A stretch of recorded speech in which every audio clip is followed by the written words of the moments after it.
Okay guys, so welcome to episode 2 of my new series on my channel. I am going to upload every Saturday a video that's mysterious, creepy, eerie, weird, unexplained, conspiracy theory, those kind of videos. The name of this series is Saturdays, so I'm really excited about it. All my content's going to remain the same. I'm still going to add vlogs and stuff, but I'm just adding to my channel. And every Saturday will be a Saturdays video. But it's just, I'm really into this kind of stuff, so I thought that maybe I should share that part of me with you guys, and hopefully you guys like it. I did a poll on my Instagram, and I asked you guys if you wanted to see a paranormal video or a conspiracy theory video, and you guys chose paranormal, so here we go. So I'm filming this in the dark, and I only have one light on me, and I have a background.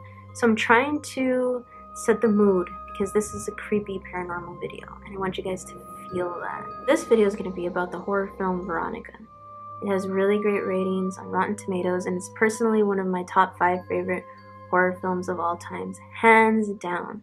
It's really creepy and scary, and that's hard to say for movies like that nowadays. Like, not a lot of movies really scare me. I definitely recommend that you check it out. I think that you will really enjoy it.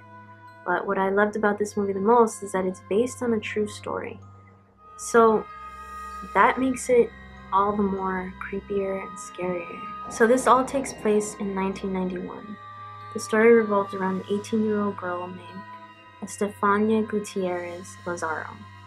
She was like your average, everyday 18-year-old girl, except for one thing. Her father had recently passed away, and she was really sad about that, and she missed him. She really wanted to speak to him again, but she knew that that was impossible. Eventually, she came to the conclusion that the only way that she would be able to speak to her father again was through a Ouija board. So somehow she got her hands on a Ouija board and took it to school the next day. We don't know very much about that day, but what we do know is that her and her friends found an isolated location at the Catholic school that they went to. They took the Ouija board out, and instead of using the planchette, which is the little triangle thing that you put your fingers on, they used a glass cup. 2 of her friends claimed that as they were playing, the glass cup broke. They also said that there was unexplained smoke coming from her ears and nose. They were really startled and frightened by this experience, but before they could even react, a nun came in and interrupted their session. So they were never able to finish it, and the nun broke the Ouija board in half. The next 6 months would be the most terrifying and disturbing months of Estefania's life. Lots of really strange things began to happen to Estefania after that day. She claimed that she saw shadow people wandering around her room. She said that shadow people were following her around. She said that she began to hear voices. She never told her mother that her and her friends played the Ouija board that day. So her mother was concerned and didn't understand what was happening to her daughter. Soon she began having seizures and hallucinations, and they were getting really bad. She wouldn't just have seizures at her home, but everywhere she went, almost everywhere she went. Family grew concerned and took her to hospitals and doctors, and after so many visits, the doctors still could not find out what was wrong with her. Her health was seemingly in perfect condition. Finally, her mother found out that she played the Ouija board and was understandably upset. But now, Estefania's health was declining even further.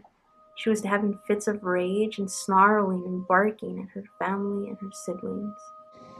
This went on for 6 months, and then Estefania passed away in her bedroom from unknown causes. Till this day, her death is still a mystery. No one knows what she died of or how she died. And it's just strange that a healthy 18-year-old girl could die from an unknown cause. But the story does not end there. After Estefania's passing, her family claimed to have heard lots of noises, whispers. They began to see shadow people. Their appliances would begin to turn on and off on their own. Doors would slam, and her mother even claimed that she was strangled in her sleep.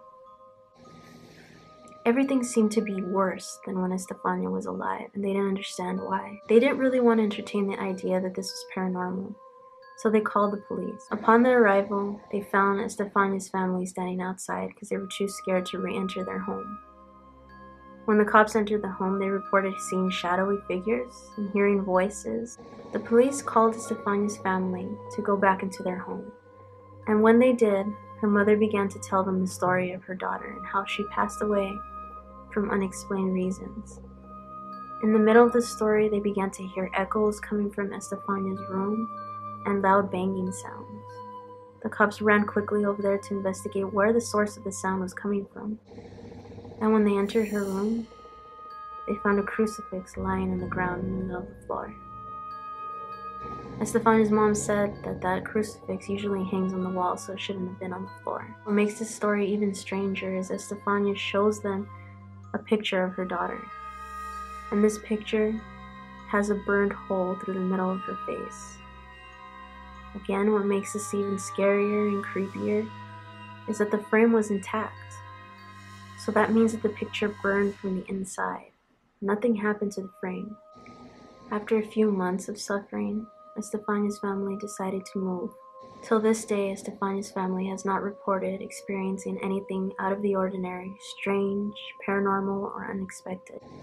And the people that live in the home where Estefania passed away have never reported experiencing anything paranormal. So it seems as though whatever it was that possessed Estefania, whatever it was that bothered the family, seems to be gone. To me, this story is very heartbreaking, and the reason why is because not only did a young girl lose her life, but all she wanted to do was talk to her dad, who passed away.